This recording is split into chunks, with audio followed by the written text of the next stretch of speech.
Good morning, everybody. Welcome back to the channel. Today we're going to take a little bit of a break on the H22 budget race car CRX. I hope you guys enjoyed that early clip of that car three-wheeling. That is the definition of an eBay budget built preloaded suspension, however you guys want to mix match in that terms. But today we have the sleeper four-door here with my buddy Kerry. And today I want to button up some things. We got 2 months to get ready for the next track, and I want to dial the suspension a little bit more. I wanted to stiffen it up a little bit because it still has that little rebound. It's not going to be as stiff as my CRX, but it's going to be to the point where it doesn't squat super hard or lift super hard in the front, because he is also on stock suspension, extended top hats, and eBay coilovers. I don't know if you guys noticed, but the trash truck is the same color as the Rust-Oleum smoke gray. So I guess you can call my paint job trashy. Bitch! I thought he was leaving, now he's backing up. Oh. Bro, he's probably taking a break. So anyways, I hope you guys can hear me through all this crazy beeping and shit from that JDM trash truck. But as I was saying, we're gonna be doing the preload on the suspension a little bit, and get it to squat less but still be streetable, unlike my CRX. Also, we are going to be fixing the studs that broke off right here, or bolts that broke off right here. There's a few of them missing. And what else? We're going to fix the oil leak on the return line, because it already left a nice sized puddle on the freaking street over there. But first, I'm gonna let the engine cool down because it just pulled up like 15 minutes ago, and that's why we're gonna be messing with the suspension first. And then once that is cooled down, we'll get to that. So I'm gonna give you guys a quick look of the car and how much it bounces front and rear. The budget cord's gone.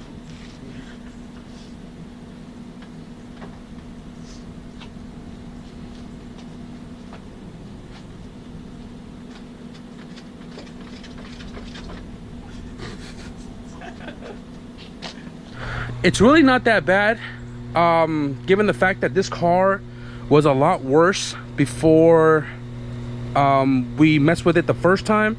When you shook the rear, the whole front will be bouncing up and down. When you shake the front, it'll bounce, and when you let it go, it'll still bounce. Now when you bounce it, obviously it's bouncy, but it doesn't do that crazy rebound. So we're trying to stiffen that up a little bit today. Let's get started. Alright, so how I am going to be doing this is, you see how the car is still compressed on the floor, the jack is just under there. I removed the bolt, the 14 mil, and the washer. You can see that this is the amount of strut sticking out of the top hat. What I'm going to be doing is, I'm going to jack the car up, because that top hat is already determining the height of the car, because obviously the strut is not going to extend anymore because it's already fully extracted out. So what I'm going to do is I'm going to jack up the car, and then obviously this is going to go down because there's no bolt holding it in place, and the top hats are still bolted on. I'm going to jack up the car, and then that's going to free up some space between the spring and the top hat. You can't really see it. So that gap, given that this is about 1.25 inches or so, I'm gonna coil the coilover up 1.5 inches on both sides, right? And then when I lower the car back to the ground, that 1.5 inches that's right here is filled in with the coil being 1.5 inches higher, or 1.25 inches higher. This top of the strut is going to be somewhat inside that metal sleeve, right? And then to preload it, I'm gonna have him and myself, you know, get in front of the car and compress the car down. So once we compress the car down, that strut should stick out a tad bit with the car fully on the ground, enough for us to put the washer and the nut back in, and then we're going to tighten it.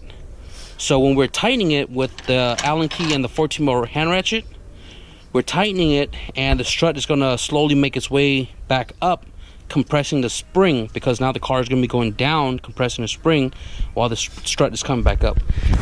Kind of confusing, but I'm gonna show you what I'm talking about when I get to adjusting the coilovers and putting that nut on. So I'm having him jack up the car, and you can see the strut going in, right? So obviously that right there is gonna free up the gap between the strut. Right there, you can see that gap, right? Stop. So now, given that that threaded portion of the strut is 1.25 inches or so sticking out of the top hat, we're gonna coil this and bring the spring up. Whoops. And bring the spring up about that much, right? And then when we compress the car again, like drop it back down, that top of the strut is gonna sit in the sleeve because we have now filled in that gap, the amount that it just came out of the hat. And then we're gonna tighten it down. So let me do all that real quick and show you what I'm talking about when the car's back on the ground.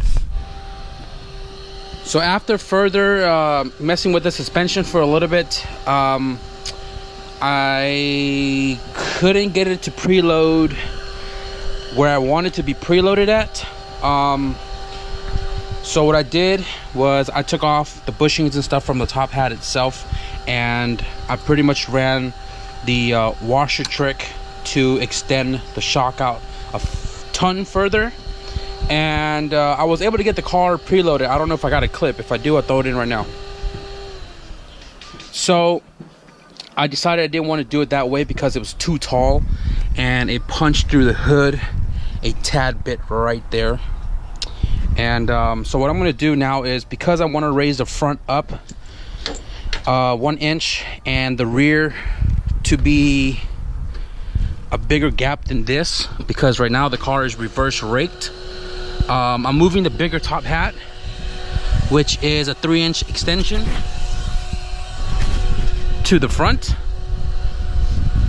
to allow me to fully compress the spring more while not being higher than the rear. So I'm gonna put the smaller one in the rear so I can raise the rear up higher and preload it higher.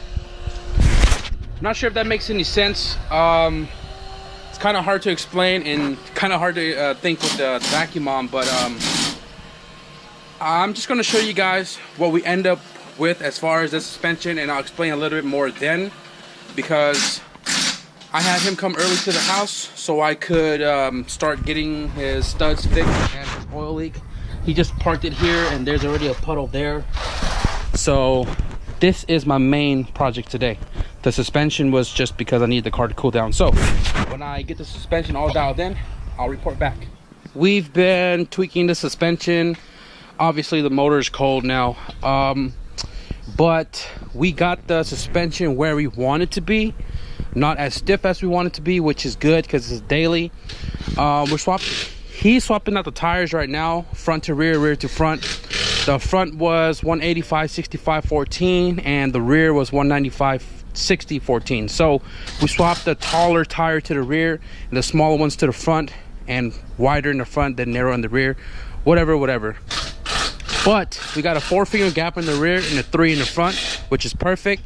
Doesn't have some crazy rebounds when you bounce on it. So once he's done with the wheels, I'll put the camera back down and kind of bounce on it, kind of show you the difference.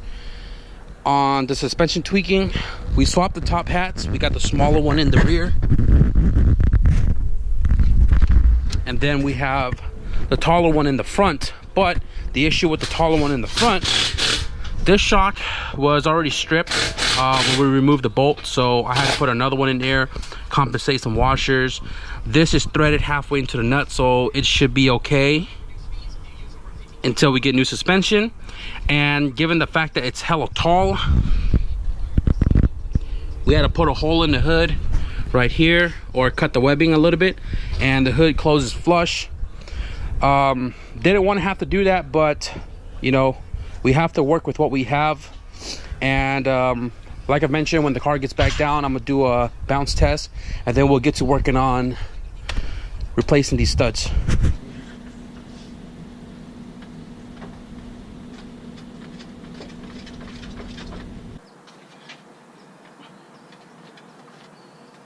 It shakes from side to side because of the fat sidewall. So the rear is a little bit bouncy because, as mentioned in the previous videos, that one is so blown. So when the car squats, it'll even itself out, but the front won't rebound up because shock is fully extracted, so it's not going to go up, but it will go down because the spring is not fully compressed like my car is. It still has gap between the coil because daily driven, and you need that little comfort of a ride. So we didn't fully preload the crap out of it, and given the fact that the 14 mil is stripped. But that's gonna do over the suspension. I adjusted the camber in the rear. It's zeroed out on both sides. We got an even 4-finger gap, my finger 4 fingers gap, and 3 in the front. So yeah, now we're gonna start taking apart all of this, jack it up, put it back on jack stands, look up to see where the oil is coming from off the dump tube, and repair that, remove the manifold, extract all the studs that are broken, and see if we can't get this done before the sun goes down. All right guys, so I seen a video of White Sketchy DA doing a wastegate pressure test to see if the diaphragm is messed up. So how White showed it in his video was putting a hose in there, and ideally if it's holding pressure, the valve should stay open. If it's leaking on the diaphragm or any of the other seal, if there are any other seals in the wastegate, then the wastegate internally is bad. So we did a test earlier and we shot the friggin' hose out. Now we got a zip tie on it. So I'm gonna put a little bit of air in it, and you'll see that the valve stays open, but you can also hear it leak, and then the valve starts to release very slowly. See, look, air is in there, and then it slowly comes back. So I don't know if the leak is coming from somewhere here, the diaphragm, or it's just my non-regulated hose in general, but you can see it coming out. I want to open the wastegate, check the diaphragm, see if it's fucked up. But all right, so got all the bolts, the wastegate, and everything taken off the turbo, and this gasket is the worst gasket to ever run on any car. If you guys ever noticed, I never use a gasket between the downpipe, the wastegate, and the turbo to manifold, because these fuckers burn out. Especially if you break a stud, it'll do this right here. For the manifold to the head, use an OEM metal gasket, or not even OEM, like a Felpro or something. Get a metal gasket. I think I got one here. I'm gonna change this one out because this is hooped. So here's a 2-layer OEM. I bought this from Honda. It's for my car, but since my car is not gonna be running anymore, I'm not gonna be running that. There is a new one here, but I'm not gonna use the same style gasket. So all the broken bolts just snapped off the head, so I can extract these broken stud right here. This is not stainless steel. I prefer to get stainless steel. They didn't have stainless steel at the time, so this was like regular steel, zinc coated, and it did the job, except obviously they broke. So I'm gonna try to run to the hardware store and see if I can find a stainless steel stud that's long enough to stick out past the thickness of this casting flange to be able to put nuts on it and Loctite them in place. Otherwise I would have to find another bolt like this in stainless steel, so that way they don't break like this one did. And once we square that up, I found the leak. The leak is coming from the feed line. I got a Teflon that, probably put a new gasket as well so it doesn't leak. Other than that, we are going to open the wastegate before we put it back in, check the diaphragm, because now it kind of leads me to believe the diaphragm is what's causing this to have boost creep, but we'll get to that in a little bit. Right now I am going to go to the hardware store and see what we find. Oh yeah, I'm gonna still record your face anyways. Camera shy ass nigga, bro. So we're over here at Osh and we're trying to find apparently it's 8 mil by 125, because that's what threads onto here, right? And we're trying to find this in stainless steel. Osh held up their game, so like we really got to go through all of this to find a stainless steel 8 mil by 125. Let's see what we find. Oh, welcome back guys. Another video in the dark, and the car is not even under the light, so it makes it worse. But we got back from Archer Supply. Man, that place has been completely rehauled, and they have a lot more selection on bolts and stuff. We were able to find stainless steel right here, 8 mil by 40 mil, but I have to trim it because it's too long. They have 30 and 40, and I need a 35. Let me try to show you the bolt that I originally was running on here, and you can see how much shorter it is, right? So originally when I bought this from Home Depot, the zinc coated bolt, this was 40 mil, and I had to trim it down so that way there wasn't a giant gap between the flange and the bolt if I wasn't using a washer. So I ended up getting all 7 of these, but I'm only going to use 5 because there was a drawer that sells automotive grade studs. So this is practically like the OEM one. I don't know if you guys can see that, but it's way longer. So technically just like the Speed Factory kit, just longer. But that's mine. So I'm gonna run 2 studs on the top right here, so they're bolted in, and obviously they're studded, so hopefully they don't I don't know how to explain it. Like if it was to break studs on top like it did right now, it'll hang and stress the bottom ones, and then obviously exhaust leak through the top. If it was studded and a nut on top like the 2 on the side, and if the bottom broke, then it wouldn't hang because 2 studs and a nut is still holding the flange flat against the head and not let it bow out. So I'm gonna extract all of these bolts that are broken, and then I'm gonna put all the new ones on, put the new metal gasket back on, bolt the manifold up. We're gonna open up the wastegate and check the diaphragm, redo the feed line with some Teflon away from the hole as well, because you don't want the Teflon to be in the way of the oil, then restricts oil flow. Got the 2 studs on. They are Loctited in place. You can see that blue. You know what I'm saying? Not that red Loctite, that blue Loctite.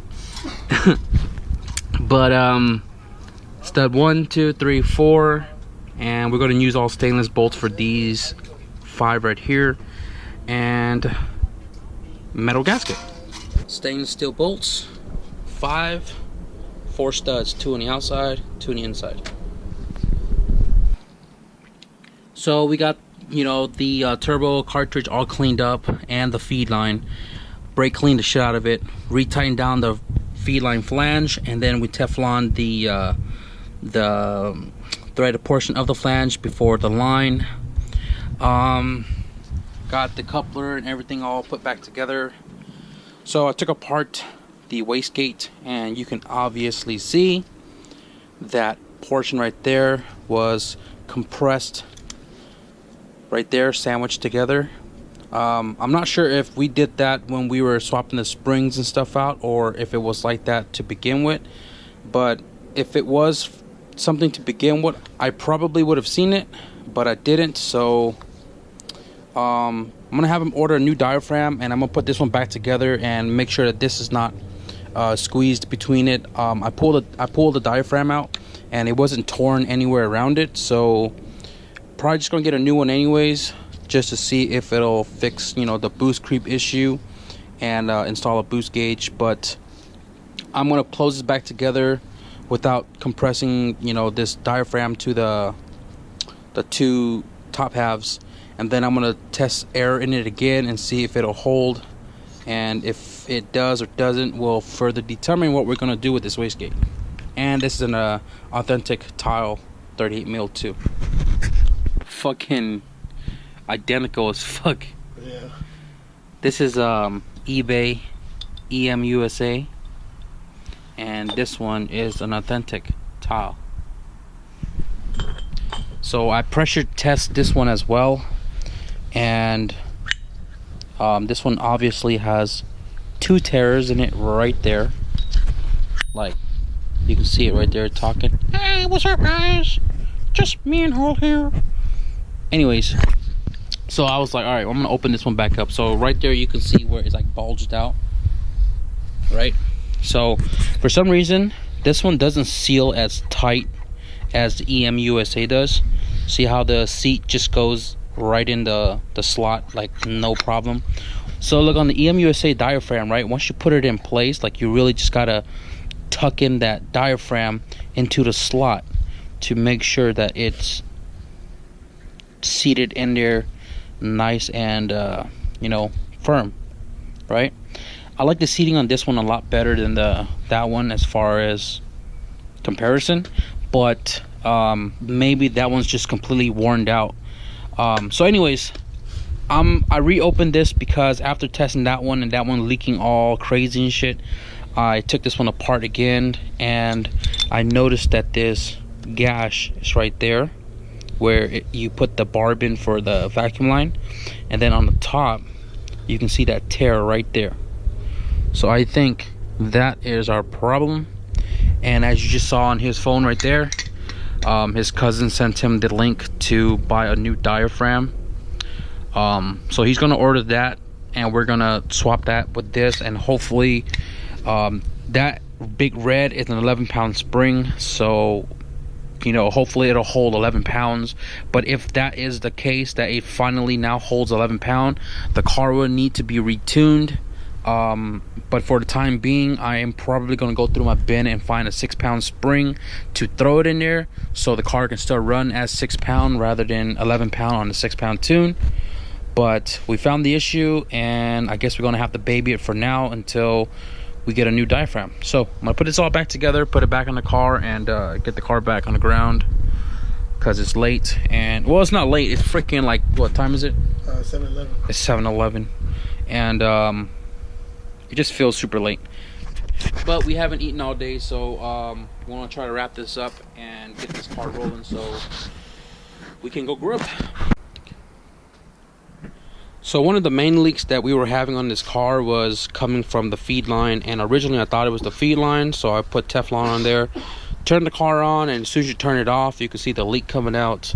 So I looked down into the feed itself and I noticed that there was no gasket. There was gasket maker, which was spreaded out like it was super compressed, and I have one right here which is from my return line kit right here for GT35R. It's the same size as the feed. That's a return fitting, same size as the feed. So we cleaned it up, putting a new gasket on there, new Teflon, and we're gonna try again, see if the leak goes away, and then once that is squared up, then we can drop this car down. I apologize that you guys cannot see the grandpa stance of the car. It is slightly demon drop, lower in the rear, 4 inches, 3 in the front. It's raked now how we want it to be raked, and not reverse rake how it was last time. We turned the car on. The leak is not fully visible yet, but if it was to leak, it'd be a very slow leak, because obviously it was leaking a ton before with no gasket, and new gasket is on there now with the seal, so that'll slow it down for damn sure. Car was warmed up. We already checked everything. We're golden. Manifold, all the manifold studs are now back in place. We now know that the diaphragm in here is torn, so we're going to change that out. So today's video just pretty much contains Grandpa Turbo Furia coming in for a checkup and fixing all the little bugs and stuff like that. Just keep in mind, you guys are doing a fresh build, obviously. There are going to be small bugs that are going to pop up, and you know, then you would address it. So don't be mad when you know you do a last minute setup for the track and then you run into problems down at the track. It's gonna happen, and once you guys fix all the little bugs and get the car 100%, then that's when you start to enjoy the car a lot more. For those who've been talking about the transmission being the bad culprit to the no shifting on this car, as well as the driver can't drive, those were none of the issue with this car. The issue was the master cylinder was leaking really badly, as I've mentioned throughout the whole track video. And that night when we came back from the track, I bought new master and new slave on my way home, and he was already here. I decided to change it out right then and there, bled everything accordingly, and the car goes into gear first to fifth and reverse like butter. He has not misshifted yet. You have not misshifted? Nope. He has not misshifted yet, and he's been doing a few pulls here and there, and he's raced a few cars since track with the new master and slave, and he's gapped people.